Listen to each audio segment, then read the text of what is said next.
Well, beach season is around the corner, and if you're anything like Hold on, everybody else, as you start that and say beach season, I literally take a glass chug of wine. You cannot let me get through one of these intros without interrupting me. I know. Go ahead. Oh my God. Chug your wine. I'm going to start again, but we're going to leave this in so people know what an interrupter you are. Beach season is around the corner. It doesn't feel as good the second time.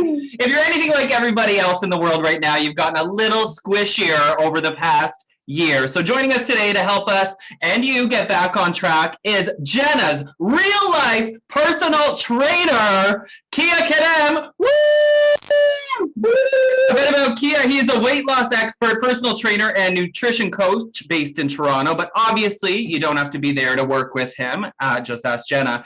Kia uses evidence-based fitness and nutrition coaching with the relentless accountability you need to get the results you've always wanted. Since 2009, Kia has been helping people everywhere lose weight, get lean, and feel proud and confident in their bodies. That's what we're talking about. Woo! Kia! What's up? What's up? Can I just say, I love that you use the term relentless accountability because I think a lot of the time people underestimate the damage a whole cake could do or a slice of pizza or the little things that add up, you know? Yeah, for sure. And yeah, the thing about the accountability is just I've had my coaches in the past and I still do to this point. And the first coach that I had, I guess the second one that I had, the accountability that was played such a big factor for me. And I was like, shit, like that was such a big difference from the first time that I had like someone actually help me out. And I just wanted to pass that on to people. But hopefully it's not a scary term. I'm not like really calling you every single day. Jenna probably knows I'm not. Well, Jenna, you tell us, Jenna. Well, when I first signed up with you and we first talked, accountability was a big thing for me too. I have, an athletic background, so I always had people holding me accountable for showing up at practices, doing my training. Like it was definitely a have to do. But now that we've been working together for how long now? Like 4 months, 5 months? Yeah.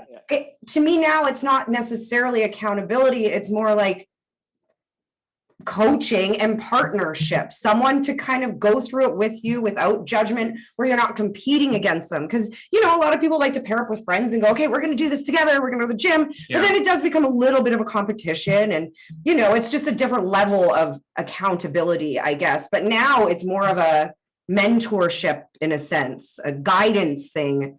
And that's what you needed, is someone to coach you and guide you, not someone to hold you accountable necessarily. I guess they're kind of the same thing. I'm glad you see it that way, because I always I guess tell people I'm like on the first call. I don't know if you remember, but I don't know if I told you, but I always try to get people to see us as partners of like day one, not like me above them, like being like, hey, you got to do this, okay? Like I'm not going to tell you what to do, because that's not actually coaching at the end of the day. Like telling isn't really coaching, but actually, talking and finding what's going to work and talking things over and finding a solution that like both sounds good for both people. Like that's where the coaching is, versus just telling someone to do something. We're a year into the pandemic too, and that's when you became more of an online coach, right? It's kind of how you pivoted. Yeah, I was always doing a little bit. I never had time to actually put into taking more clients online. I was busy like at the gym, 30, 40 hours, just, the typical, I don't know if you ever had a trainer before. I mean, in person, did you ever have one? Jesse, Jenna, you guys ever have one? I have, yeah, for a short time. I had like trainers with school and stuff, so if you ever talk to your trainers, you'd know like their days were like 5 a.m. to like 8 p.m. every day, with like little shit, like kind of a shift in between, where you go home and nap and you eat, because everyone goes before work to train with their coaches or trainers, and then they come back in the evening. Like there's few people that go in the midday. So yeah, I mean that's what I was doing before, and then having a little bit of time midday to work with some online clients. But now it's all online. Now, when the pandemic first launched, what people had their own health concerns. A lot of them were worried because those that were extremely active, like Jesse's a great example of this. If he doesn't go to the gym, it throws him off completely. Well, I get puffy. Right. But it just throws off your whole life completely. So there was those diehard gym people who all of a sudden had something taken away from them. And then there was also like kind of some people that were like, well, right now is a good time to work on yourself because I am home more often. How have the issues with your clients changed from the beginning of the pandemic to now 1 year later?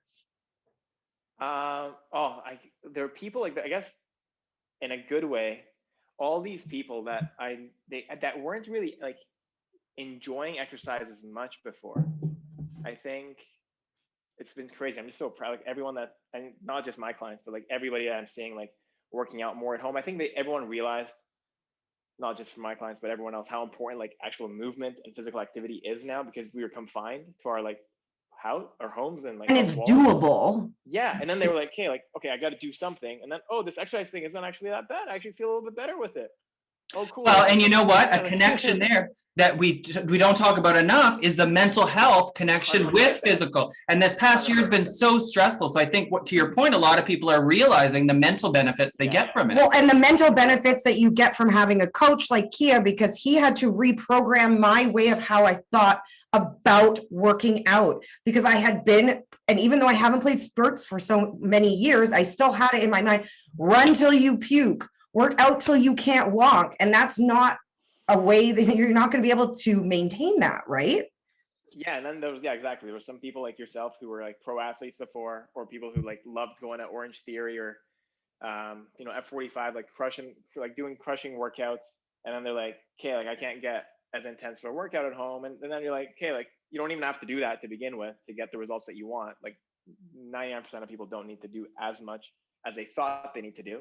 So, yeah, well, we got to unpack that. I don't know if we should wait, but it's true, but you don't know it until you try it. 100%. That's the thing. Well, let's dive in right there because I am a self-proclaimed cardio queen, Kia. My whole life, it took me, it was only 2 years ago where I really started with the weights. It took me like a solid year of telling him, get off the cardio machine. Yeah, do weights. And so as soon as I did, of course, I see my body change. And even now that I'm very dedicated to fitness, I still love my cardio. But what I was telling Jenna earlier today is I finally started to let go of the cardio a little bit. And I think that I'm seeing some body fat reduction. And so I'm like, oh my God, could too much cardio be actually bad for you? And this is what you were just saying about, sometimes less is more. So what's the truth with that? Oh, with the cardio question? Yeah. So the thing with cardio is that it's awesome. It's amazing. Like so good for so many reasons. Like we don't have health, like all the health benefits, like lower blood pressure, better blood profile, better mental health, like more endorphins, like feeling better, lung capacity, heart health, all those things, right? Burning calories, great. But if you want to look your best, and if that's what you want to do, you want to like me, I like to, I like my medium Uniqlo t-shirts. Like all my t-shirts are from Uniqlo.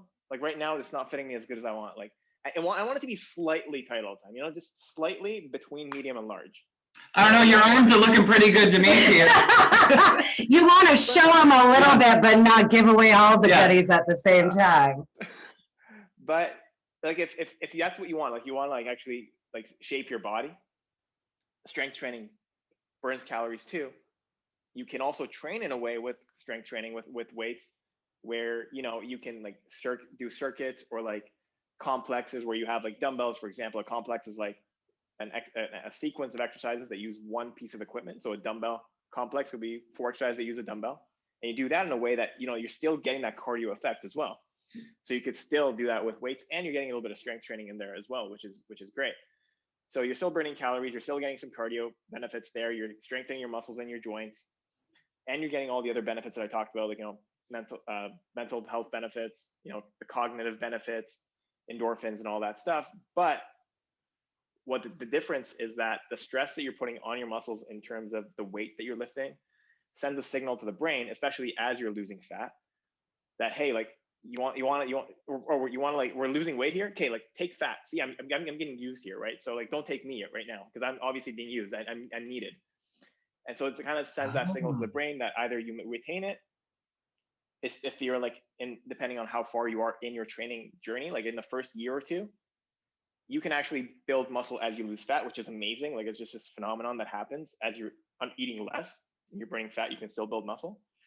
But if you're past that, then what the biggest factor is that it'll help you with retaining. So maybe what you saw was, you weren't doing it consistently before.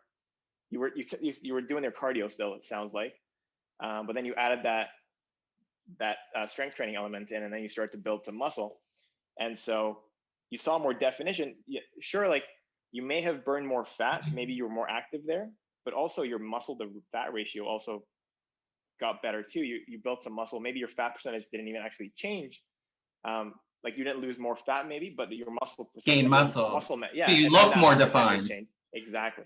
So is there any truth to too much cardio could hurt your gains, for lack of a better term? Yeah. So cardio, like we're talking like endurance training, like someone training for a marathon, for example, like, even like running every single day, and they want to get big. Well, there's two competing demands in the body.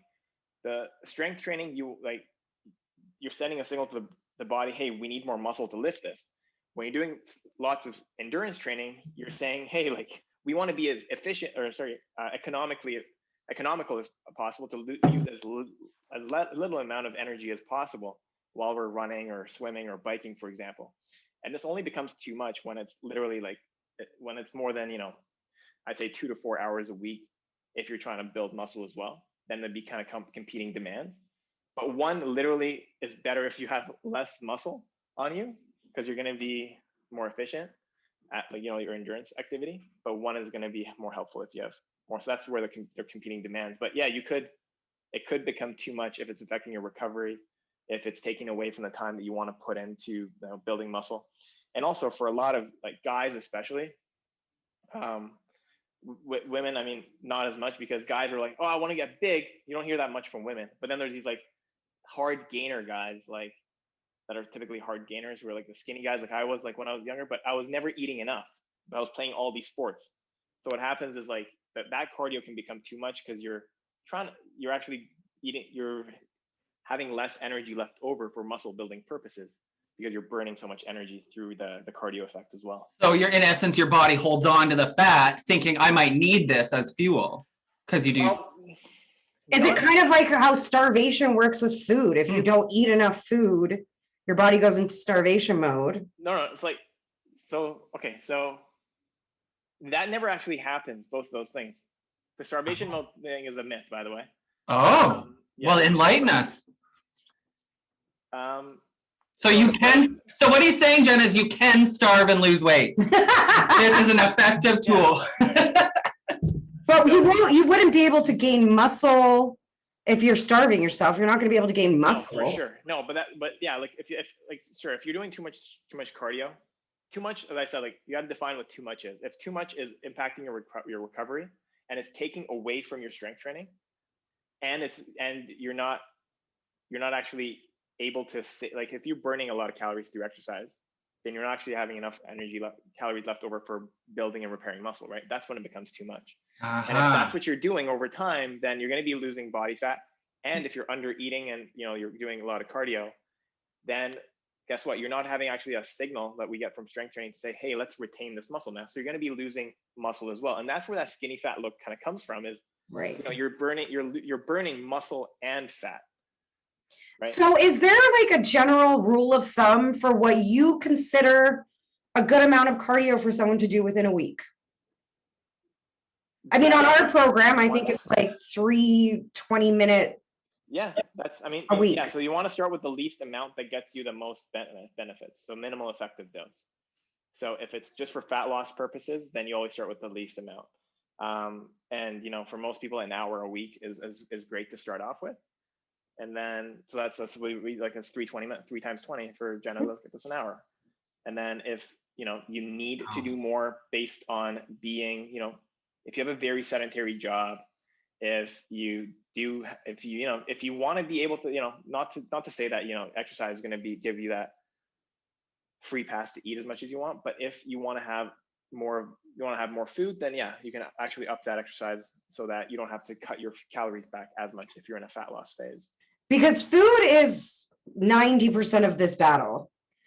It's fat loss for sure, and yeah, muscle gain. It 100% is.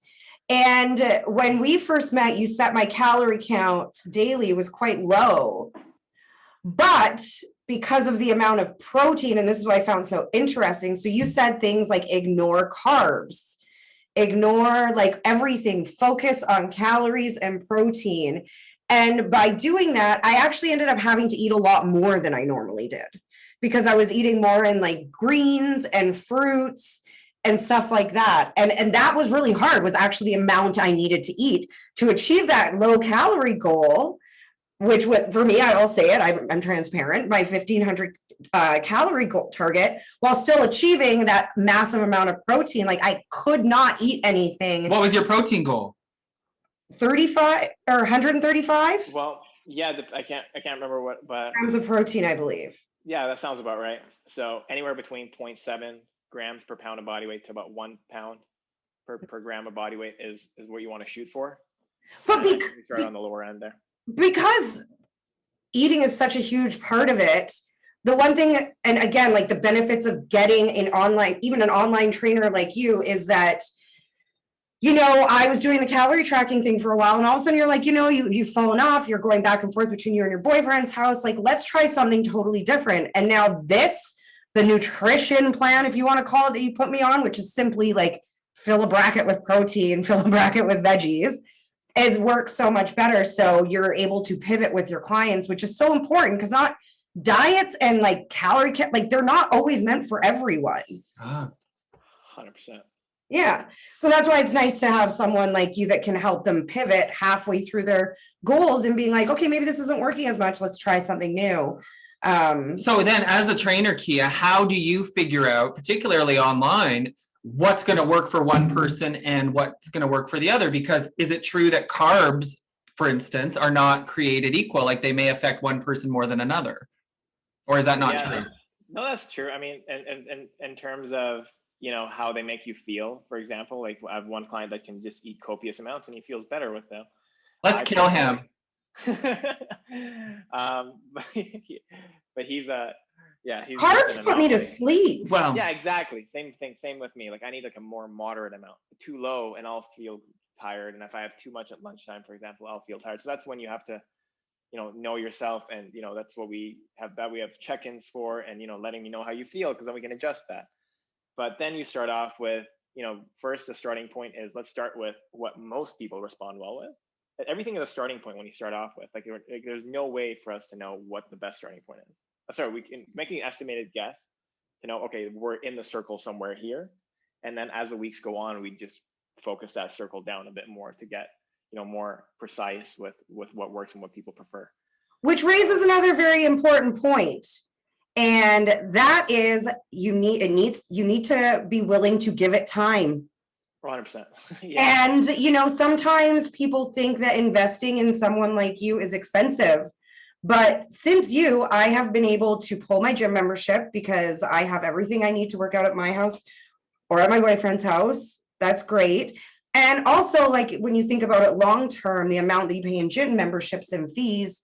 So when it comes to investing in fitness, like, what do you suggest for people? Is it worth it? Like, should everyone be investing in their fitness? Based on, you know, and I'll just tell you, like, the people who I have conversations with, you know, both in like maybe like DMs or, you know, people wanting to maybe emails or just consults and stuff. People who generally come to me have tried a bunch of different things before.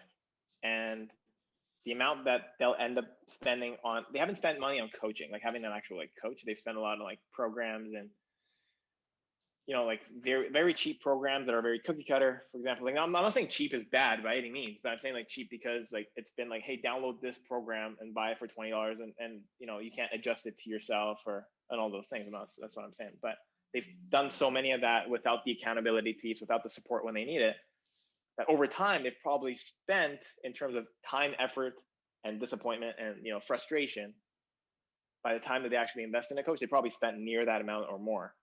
So, you know, I always just think of it as tutoring. Like, I always use this example. Like, I read so many self-help books since I was 18 or 16, I don't know. And they were good, but then like when I started going to like an actual like like a therapist that I found that was good, like that was like the next level. Like I was like, holy shit, I'm gonna focus like tutor session, like all these books were good, this $20 book was great, but like I considered that like a coach for my brain. And it's the same thing with anything else that you want, like a business coach, for example. You can read all these books and stuff, but when it's actually applied, and when you know how to apply these things to your life and like how to adjust it for your life, you invest in it for a few months, then all those other books and programs afterwards make a lot more sense, and you can apply them a lot better because you just know how the principles work. We invest in all these other aspects of our life. Like shit, how much money have I spent on my hair? And our lashes. Like, right? And we invest in our financial stability. Well, what's the point in investing financially if you're not alive and healthy to enjoy it? So when it comes to things like investing in your health, like investing in mental health, it always gets put on the back burner. I know. I'm glad you said that, because that's part of what I mentioned when I brought up mental health, is this idea that fitness is not related to every other part of our lives. How good your skin looks, how good your hair looks, everything, how well you sleep. And so I don't know why Western society put that on the back burner. Thankfully now it seems more people are coming around to it again because we're so sick of sitting at home. But are you seeing people's ideas change towards being healthy now that we're a year in the pandemic? Do you think it's done better? Because everyone talks about these pandemic pounds and this and that, like freshman 15 all over again type of stuff. But at the same time, I know a large amount of people that have actually started working out at home and finding ways, because they were forced to, because they're like, okay, at the beginning it was lockdown where we can't go out. So now I have to find a way to be active. Right. And to me, so I've seen it change a lot of people's lives. Have you seen it more negatively or positively? No, I think it's been definitely more positive in some aspects. The clients who weren't as active before, who I started with, like you are maybe an anomaly in the sense that, like a lot of people who love the gym aspect, like they were like they've kind of, maybe most of them have been really frustrated with just working out at home. Maybe that's been, and maybe not doing as much as they wanted to. But I think on the other side of things, especially like, how so many people that weren't active before, I know, like have gone things like a Peloton, for example, and they're like loving that, which is great. So I think it's been good I think net positive effect for sure. You know why people love Peloton? Because it comes with a coach. Yeah. And good music. I mean, and Jenna's not only an anomaly because she likes exercise, but she also broke her leg in the middle of your relationship. And Kia's done a great job modifying your workouts, right? Which is another great reason to have a coach, is that and you have modified things for me. Like when I went home for Christmas and had to change because I didn't have access to the equipment I had before and stuff. And that's, again, I can't stress. And it took me a long time to like invest into someone like you. And, but I can't stress how great it is to have someone who's able, because sometimes when things change in your life, you use that pivot as an excuse to not work out. Oh, I'm just so busy changing cities, or I was so busy on vacation or at home for a month and a half back in Vancouver. But you don't give, like, by having you there, you're always like, okay, pivot. Like, as soon as I pivot! Exactly. Great as episode. soon as I hurt my leg, I said, like, this might be a long one. And boom, next day in the app that he provides you, I had a fully seated workout ready to go. So that's like, to me, that's one of the big benefits. And I feel like I'm being super like addy to you. Well, you said you're being honest, right? But I am being honest. Yeah. You said it's a partnership from the beginning, so that's what I said. Like, it's like teamwork, right? So Yeah. The website is Kia Khadem Fitness, and yeah. So, okay, I have a couple food questions for you.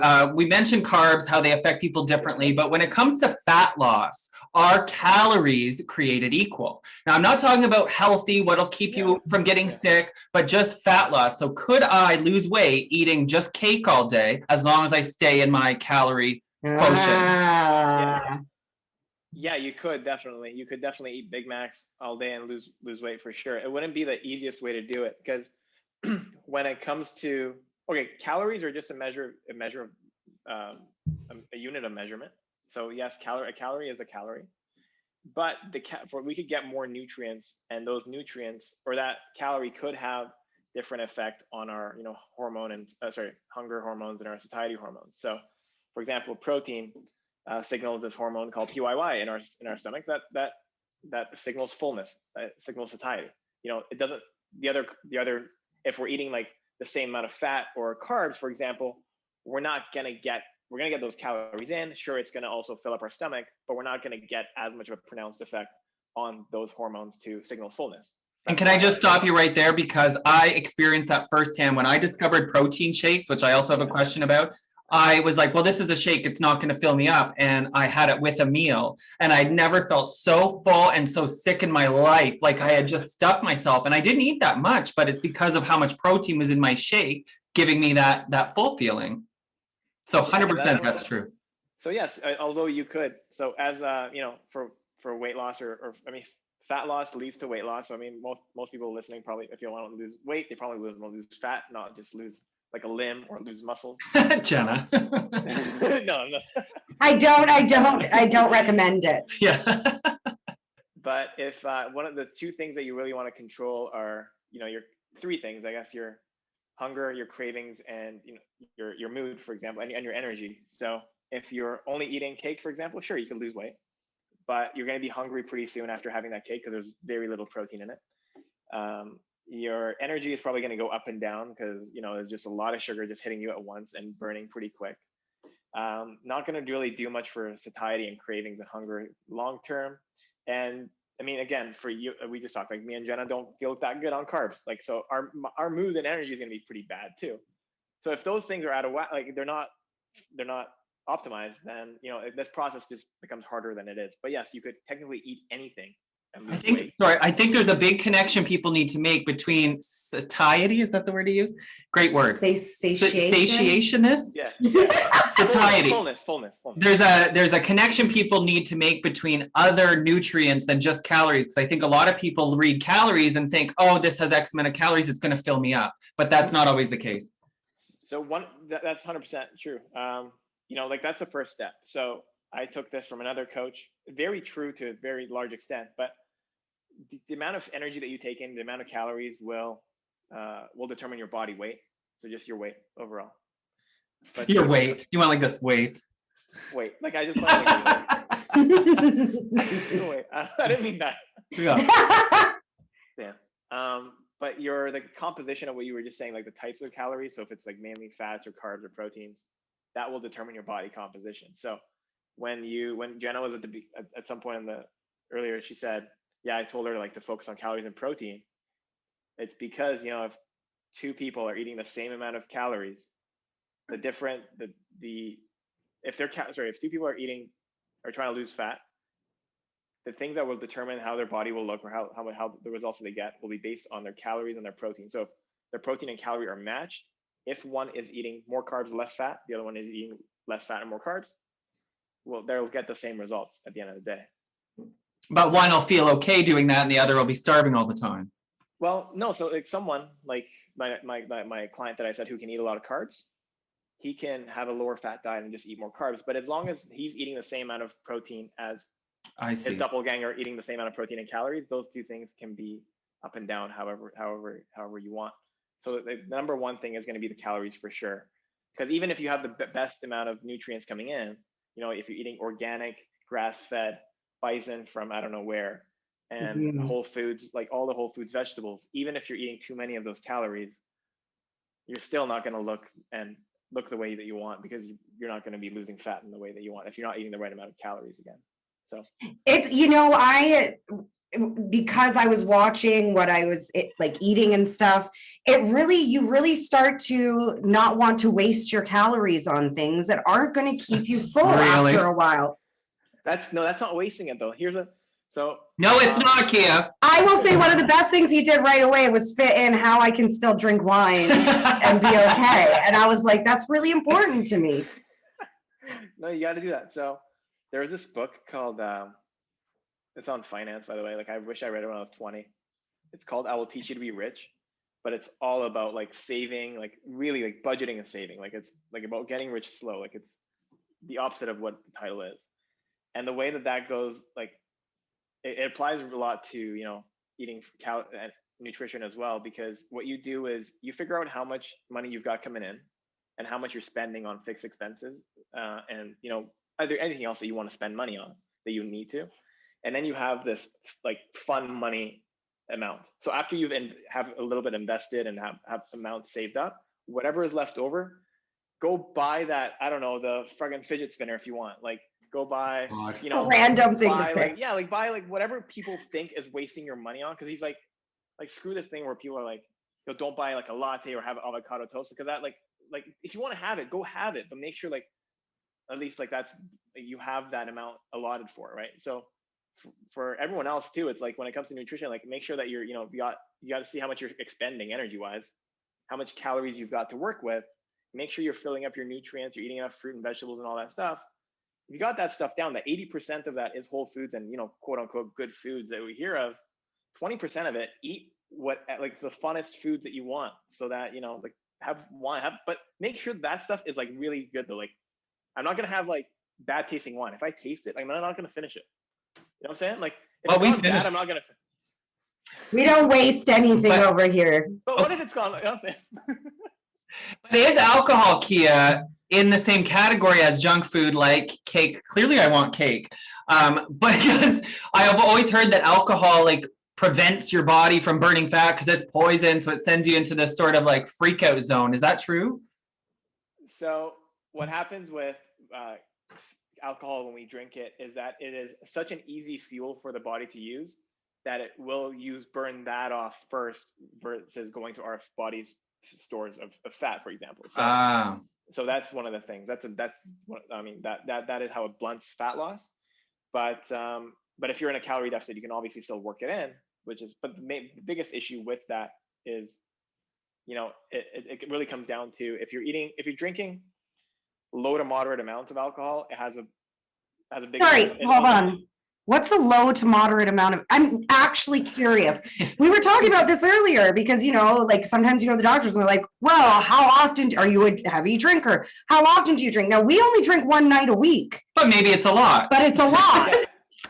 Okay. So what is light to moderate drinking? So I'm saying like in one session, I guess. So, you know, where I guess it's not all relative to everyone else. What, like, maybe for me, it's like a glass or two. Like I'll definitely feel like I'm getting pretty hungry if I have that amount. You know, it usually gives me a little bit of munchies.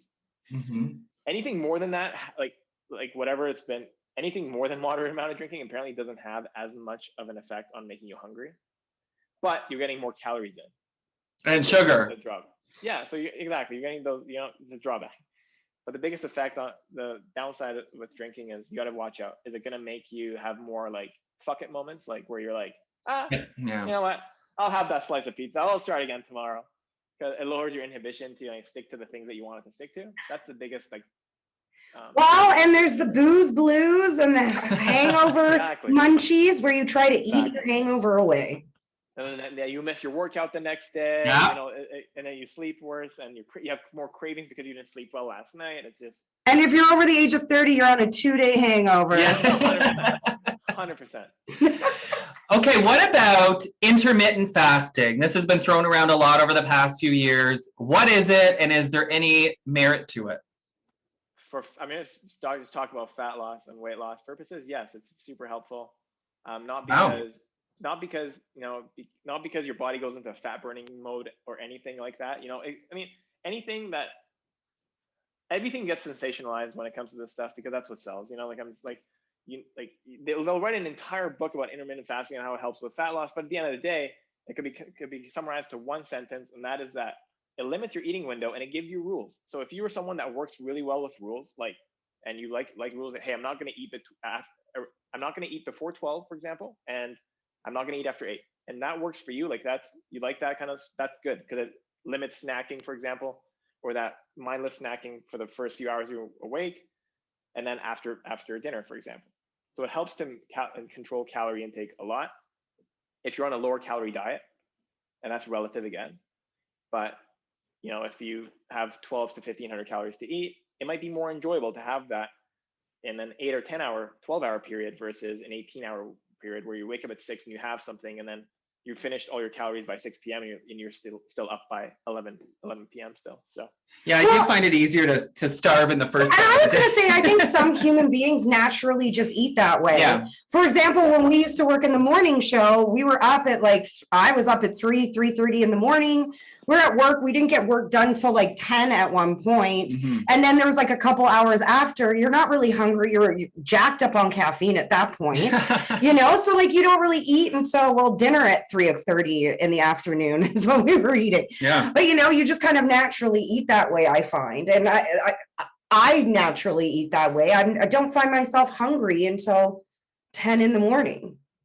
And it's so and for anyone that like doesn't wants to try it, like it takes if you started eating at 7 a.m.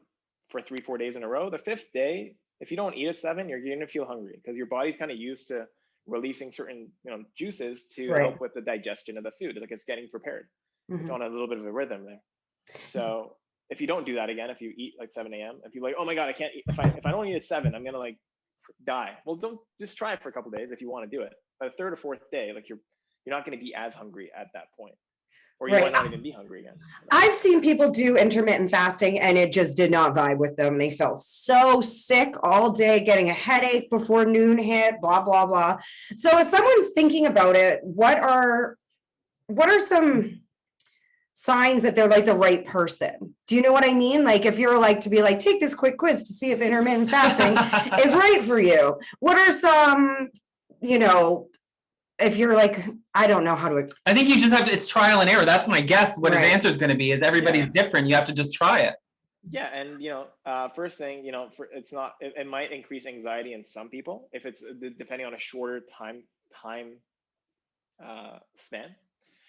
For most women no less than 10 hours is usually what feels best, like no less than 10-hour eating window. So maybe that's 12 to 10 or 10 a.m. to 8 p.m., for example. Most common pattern is 8-16. So that's the 16-8 or whatever. You fast for 16 hours. You're sleeping for 8 hours of it anyway. You wake up, just don't eat anything for 3 hours. And then after dinner, you sleep after 3 hours after you go to bed, or after dinner, you go to bed.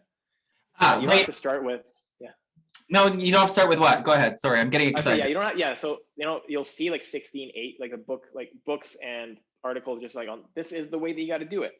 You don't necessarily need to, it's not written in stone that you need to do that. You could start with 12 hours. I know I personally do 12 hours most days.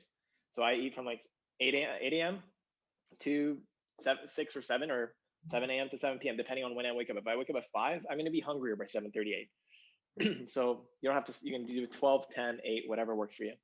Are those the only options? This is where I was going, was because I'm a nighttime snacker. Little things I may smoke before bed don't help with that, but I like to snack at night. And so is it true that if you snack right before you go to bed, that's instantly going to turn to fat? No. Think of it this way, like if you ate at 7 p.m. here or 10 p.m. here, it's nighttime, right? And you flew to Vancouver and it's 7 p.m. and it's still 8, but you get there at 9 p.m. You know what I'm saying? Like you're like, your body doesn't just be like, oh, okay, nope, we're not turning that into fat. Like your body doesn't work on the same time zone. Well, and because remember, there was always that old adage where it's like, yeah, oh, can't eat before you go to bed or after 8 p.m. because it'll make you chubby. Yeah, or you'll have nightmares, my mom used to say. Yeah. But no, at the end of the day, it all comes down to the energy balance for the 24-hour period. So that 24-hour period is constantly going. It doesn't start. It makes it easier for us to mentally think, okay, from 12 a.m. to 12 a.m. the next day, that's how much I've eaten. But it could also start from 9 p.m. to 9 p.m. the next day. Right. It's just the 12 hours. Pick your cells are constantly working, breaking down, repairing. Like things are going on. Your heart's beating. All these things are going on. You're resting even. Like yes, you're breathing. So at the most helpful thing for people is like yes, sure, that doesn't actually. One of the reasons eating after 8 p.m. doesn't actually make you fat, but for most people, that's when a lot of that eating happens. So that rule helped them. So it's like, oh shit, you know what? Don't eat after 8. Oh. And the choices you make after 8, you mentioned this, are not always the best, right? When you have the munchies, it's chips, cookies, chocolate. I mean, you're not going for a salad at 9 p.m. At least I'm not. Yeah, and there is some debate on if there's like willpower is finite or if it's not. Most commonly you'll hear that you have a finite amount of willpower or it's a depleting resource, and that at nighttime, because we've made so many decisions by the end of the day, we're a little bit more tired. Yeah. So that is also, it's a lot harder for us to stick to the thing that we want to stick to. So having parameters in place, setting up your environment for success. So if it is like, so if you do like get munchies and you do smoke at night or anytime really, like making sure that you have pre-planned what you're going to snack on. So like, okay, like I've allotted, 300-400 calories of this, and that's like in that cupboard there, and that's all I'm gonna have, and the rest of it is, and that's what I've kind of put away. So you're not having like a bag. Good luck with that there and his peanut butter cups. Oh no, I'm gonna have to keep him at my house under lock and key. Here's your 3 today, Jesse, and ration him. It's peanut butter, period. I'll sit there with a spoon. I was eating that last peanut butter. But he doesn't eat the natural kind. No, I don't. But even the unnatural, because the calories are the same. The calories are like, actually natural sometimes worse with calories. Taste wise though, like, oh my God, you can't beat natural. All right, but listen, I didn't realize as I'm sitting here eating my peanut butter like soup that it's like 100, 200 calories per tablespoon. And he says by soup because he microwaves. I told you I was stoned when I engage in this behavior. You gotta live life a little bit. Yeah. Microwaving it. That's awesome. Yeah, he's gonna try it tonight. You watch. But that's the best thing is you never took anything away from me. And one of the first things you said is you're like, this isn't a diet. This isn't this. This is something that you can sustain far after we work together. This is a lifestyle change. And a lot of people need to approach it that way, I think, instead of like, how can I do and maintain this level of health consistently until I'm dying? Not do this and then it's over and I can go back to exactly. Like these crash diets or 30-day ab challenges. Like I saw someone do a 30-day challenge and then the next month they were eating a box of Mavericks donuts. And I'm like, everything you've worked on is completely, and it's because you didn't enjoy those 30 days. And yeah, it needs to be manageable. It needs to fit in with your lifestyle at your current age.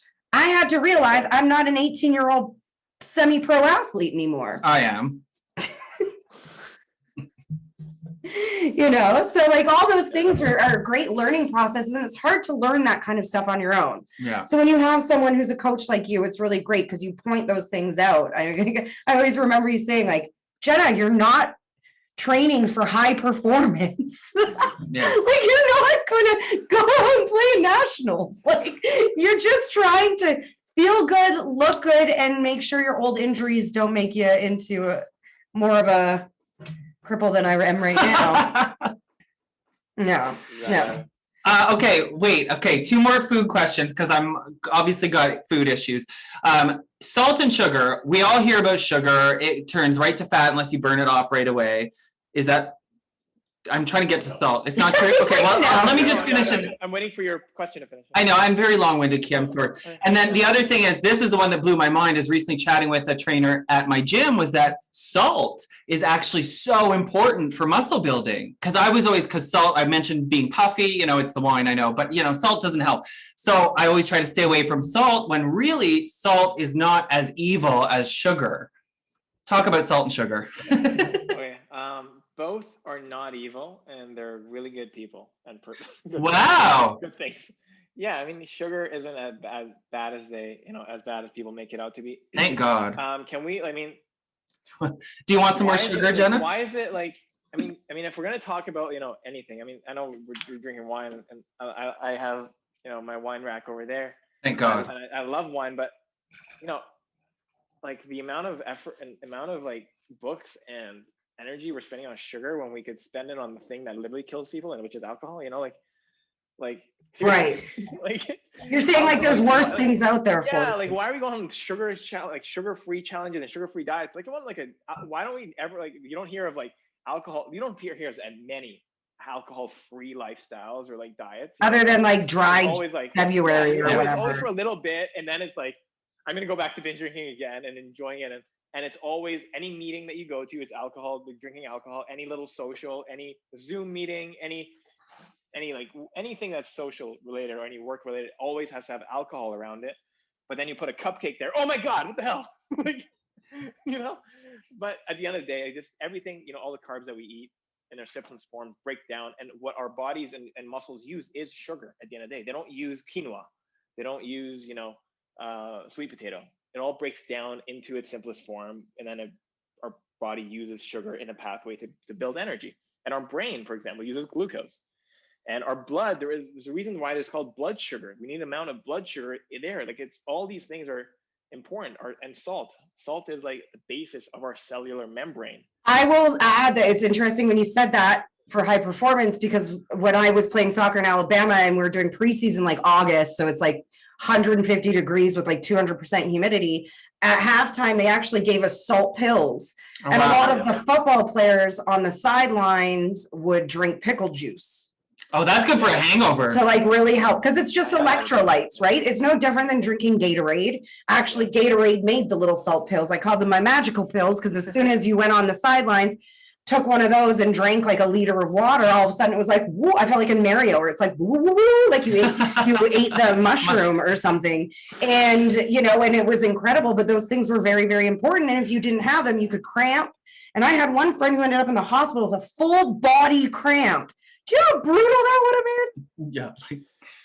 Yeah. But yeah, in terms for your question about like muscle building, I mean, it's if you don't have, it's like you can get cramps if you're under eating salt, for example. You're not going to be able to train as hard. So, you don't want to obviously have too much of it. And that's why, if you're eating healthy foods at home and you're adding a little bit of salt here and there, you're probably fine. But if you're always eating out, you're always ordering in from, and you're always having salty snacks, and that might be too much at that point.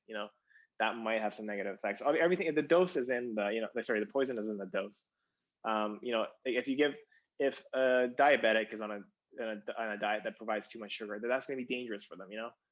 It depends on the person. If someone is very active, then they can definitely eat way more of it, and they definitely need to. If someone's about to pass out, we need to give them sugar. Like, you're not going to be like, hey, put this quinoa in your mouth.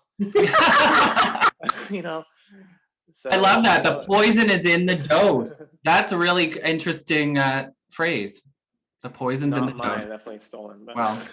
Before we let you go, one thing I want to leave with, because I think this is the greatest part, is we're doing like group meetings, and a lot of things came up when it comes to cravings, especially with women. I mean, there's certain times in our cycle where we crave certain things that like me, chocolate. I don't eat chocolate any other time of the month or year, except for that like 1-2 day window. But you had a lot of great little things you can do to overcome your cravings.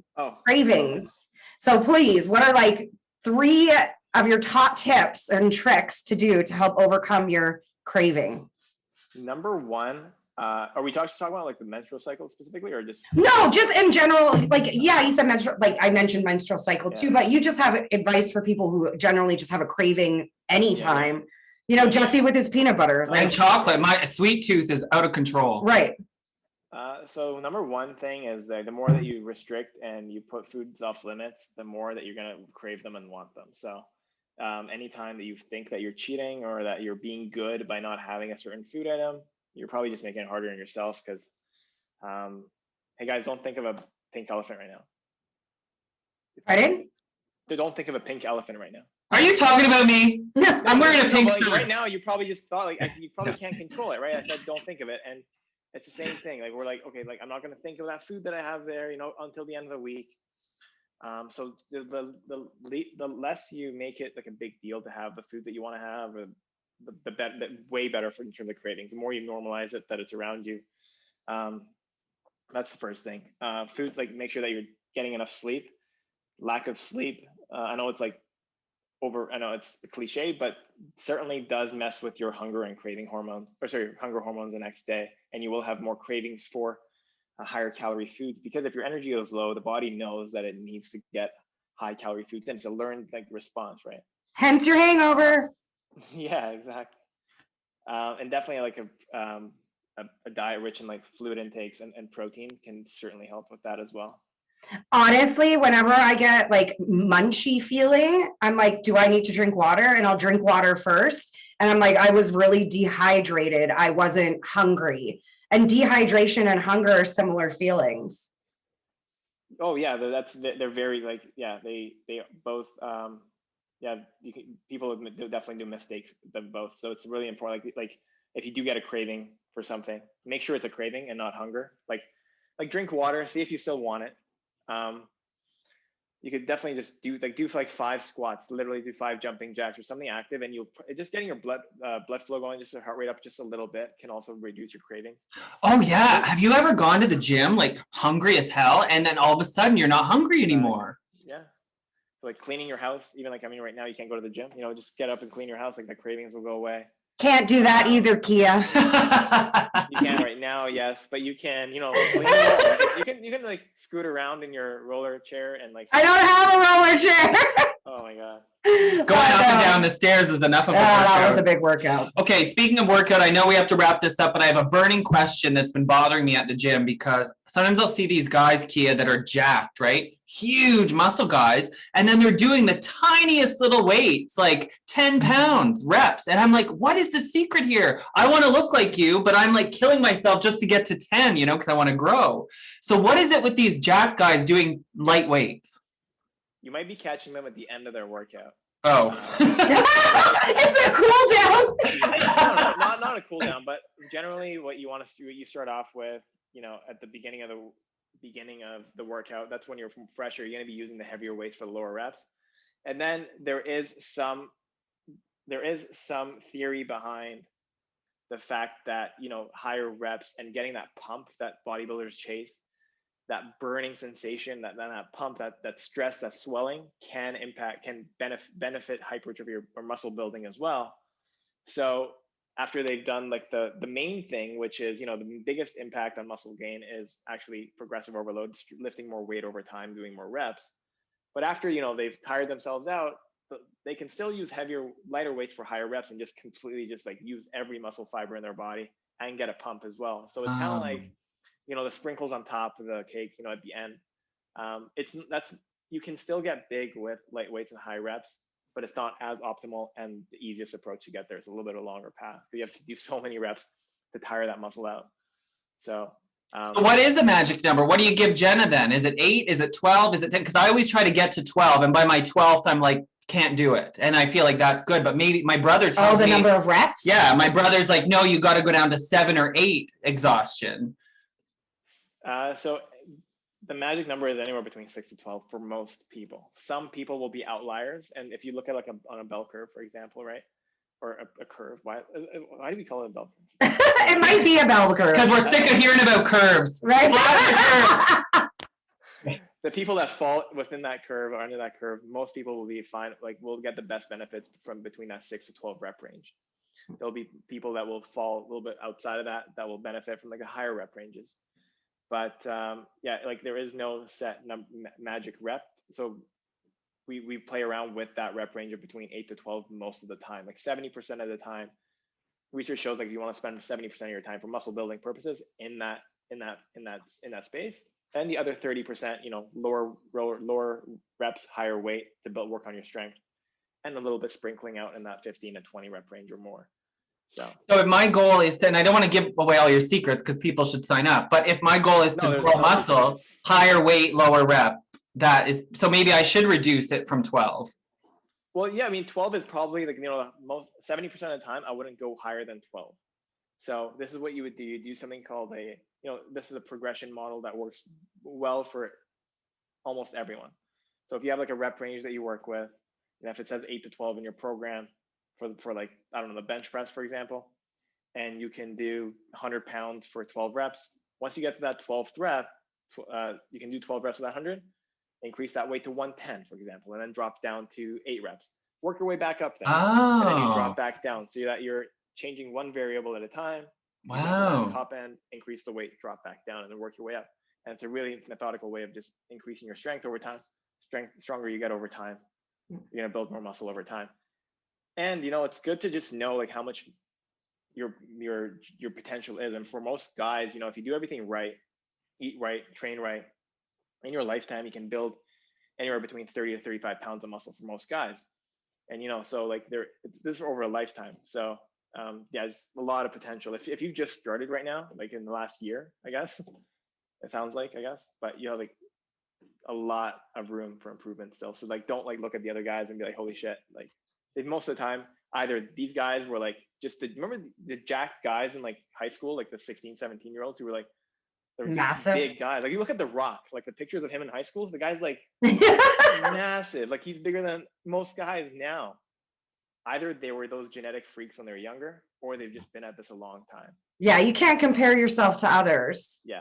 Everyone's Good different. point. Everyone's different. And if you do choose to have Kia become your coach, he has an incredible app that you actually can keep track of how many reps you've done. And it has videos if you don't understand the workout. I love the app. It even has now, like, I set a timer to rest in between. You can communicate directly with you. And that one's really good. And that's how I learned to like adjust my weight, the amount and the reps was by using your app all the time and Awesome. knowing what the last one I did was, Sweet. and trying to build off that. So yeah, well, thank you. And stay tuned for Jenna's bikini photo shoot. Yeah, Now she's got no excuse. We put her trainer other than on. my her- broken All leg. right. Okay. Christmas, slutty Christmas shoot. Kia Khadem Fitness. You know what you're talking about. I really appreciate all of this info. And what is your website if people want to find you? Yeah, KiaKhadem.com. So probably no one's gonna know how to spell that. So Go ahead. no, I mean no. I mean, I want me to spell it out. No, we're going to spell it in the caption of this episode. Yeah, don't worry. worry. And honestly, if anyone has trouble finding you, just DM me and I will direct you in that direction. Yeah, there you go, people. Work with Jenna Mo's actual trainer. Woo! There's an incentive. Thank you, Kia. I feel like we should be cheering carrots and stuff. Yeah, I don't want him to see that we're cheering. Whatever. He said it's No, okay. this is what life is about. Talking Right? about fitness over wine. Fitness over wine. Awesome. Thank you so much. And yeah, thank you. Cheers. Thank you. Cheers. Bye.